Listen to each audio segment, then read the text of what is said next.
Mən 14-15 il qaynana, qaynata, baldız, yeznə, özümüz, uşaqlar hamımız bir evdə yaşamışıq.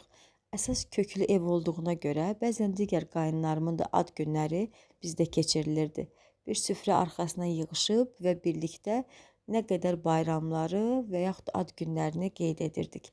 Artıq bu adət ənənə halını almışdı deyə biz artıq ayrıldıqdan sonra, yəni hərənin öz evi olduqdan sonra da bu davam etməyə başladı.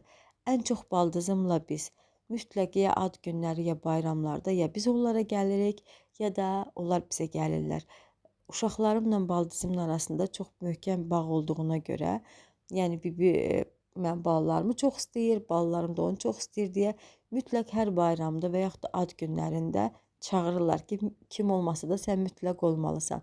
Bu bayramda elə oldu. Əslində bu bayramı onlarda keçirtmək istəyirdik. Çünki onlarda həyət evidir və uşaqlar çoxdandır ki, kabab istəyirdilər. Sadəcə onların kombilərində problem olduğuna görə bu yeni ili də bizdə keçirtməyə qərar verdik. Baldızım axşamdan quzu ətini alıb bastırma eləmişdi. Mən də evdə toyuqlar var idi. Onları doğradım, duzlayıb, istiyoxlayıb, soğanlayıb və biraz da mayonez vurub bastırma elədim.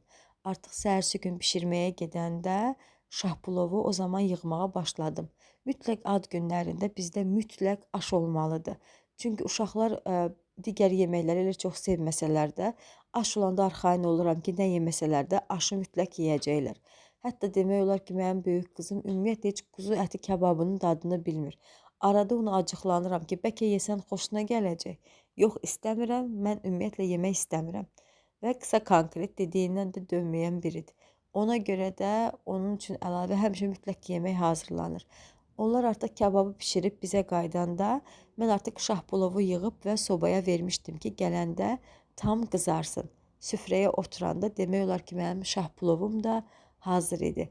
Allah heç bir valideyni övladı qarşısında kasıbçılıqla, yoxsulluqla imtahan etməsin.